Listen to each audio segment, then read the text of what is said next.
मनुष्य कितना भी गोरा क्यों ना हो, परंतु उसकी परछाई सदैव काली होती है। मैं श्रेष्ठ हूँ, यह आत्मविश्वास है, लेकिन सिर्फ मैं ही श्रेष्ठ हूँ, यह अहंकार है।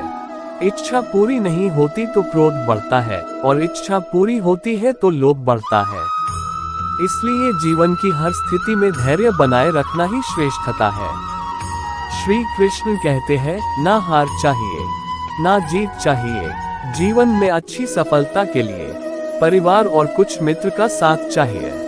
हमेशा छोटी छोटी गलतियों से बचने की कोशिश किया करो, क्योंकि इंसान पहाड़ों से नहीं, पत्थरों से ठोकर खाता है। मैं सभी प्राणियों को समान रूप से देखता हूँ, ना कोई मुझे कम प्रिय है ना आगे, लेकिन जो मेरी प्रेम पूर्वक आराधना करते हैं वो मेरे भीतर रहते हैं और मैं उनके जीवन में आता हूँ।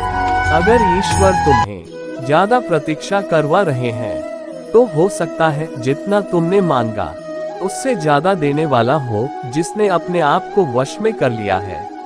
उसकी जीत को देवता भी हार में नहीं बदल सकते। धैर्य होना अत्यंत आवश्यक है। माली यदि पेड़ को 100 घंटे से भी सींचते रहे तब भी फल मौसम आने पर ही लगेंगे।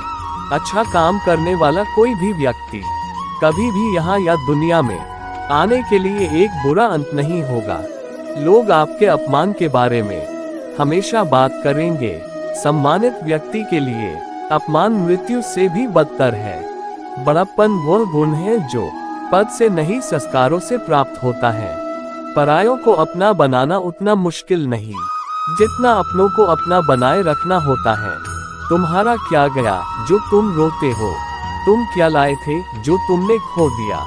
तुमने क्या पैदा किया था जो नाश हो गया? न तुम कुछ लेकर आए, जो लिया यही से लिया, जो दिया यही पर दिया, जो लिया इसी ईश्वर से लिया, जो दिया इसी को दिया। जीवन ना तो भविष्य में है और ना ही अतीत में, जीवन तो बस इस पल में है। केवल इस पल में मन की रुकावट, घबराहट, सांस और भावनाओं के माध्यम से भगवान की शक्ति सदा साथ है और लगातार आप एक साधन की तरह प्रयोग करके सभी कार्य कर रही हैं। जीवन के इस रण में खुद ही कृष्ण और खुद ही अर्जुन दिखते हैं। रोज ही सारथी भगवान जीवन की महाभारत को शामिल करते हैं। दोस्तों, दुख हमें इस वजह से आना है। साक्षात्कार में हमारी जिंदगी की आशाएं रुकनी चाहिए जिनसे हमें नहीं मिलना चाहिए। हमेशा संदेह करने वाले व्यक्ति के लिए प्रशंसा ना इस लोक में है ना ही कहीं और। जब हम भूल जाते हैं तो धन्यवाद तब हमारे गुणधर्म की हो रही है। अमीर बनने के लिए एक एक छोटा सा संग्रह जारी है कि कमजोर अमर बनने के लिए एक एक हिस्सा संग्रह करना है। क्रोध से भ्रम पैदा होता है, भ्रम से बुद्धि विग्र होती है। जब बुद्धि विग्र होती है तब तर्क नष्ट हो जाता है। जब क्रोध से भ्रम होता है तब व्यक्ति का पतन हो जाता है। कृष्ण कहते हैं, इस जगत में मानव भौतिक वस्तुओं का भोग किया जा सकता है। अगर वे जख्मी हैं तो सब कुछ छीन सकते हैं। इंसान कुछ भी नहीं कर सकता। बुरी तो हजारों की भीड़ में भी तुम्हारी खोज। ठीक उसी तरह जैसे किसानों की झुंड में चिल्लाया अपनी माँ को ढूंढती है।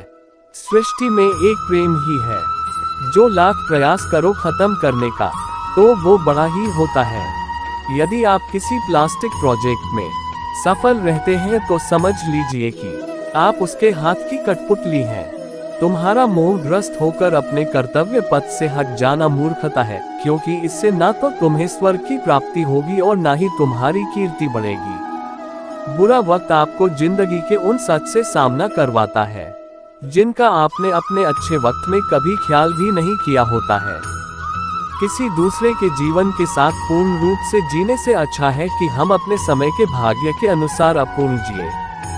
जीवन को भगवान से जोड़ दो, सब भगवान पर छोड़ दो। शांत रहना सही है पर जब गलत हो तब नहीं। जिंदगी में कभी भी अपने किसी हुनर पर घमंड मत करना, क्योंकि पत्थर जब पानी में गिरता है तो अपने ही वजन से डूब जाता है। अज्ञानी व्यक्ति स्वयं के लाभ के लिए कार्य करते हैं, जबकि बुद्धिमान लोग विश्व के कल्याण के लिए कार्य करते हैं। हर किसी के अंदर अपनी ताकत और अपनी कमजोरी होती है। मछली जंगल में नहीं दौड़ सकती और शेर पानी में राजा नहीं बन सकता। इसलिए अहमियत सभी को देनी चाहिए। निष्कर्ष दोस्तों, इस पोस्ट में बताए गए श्री कृष्ण के विचारों को अगर आप अपने जीवन में अपनाते हैं तो आप कठिन समय में भी धैर्य बनाकर रख सकते हैं, जिससे आप सफलतापूर्वक अपने मुकाम पर पहुंच सकते हैं। वीडियो देखने के लिए धन्यवाद। प्लीज सब्सक्राइब एंड शेयर जरूर करें।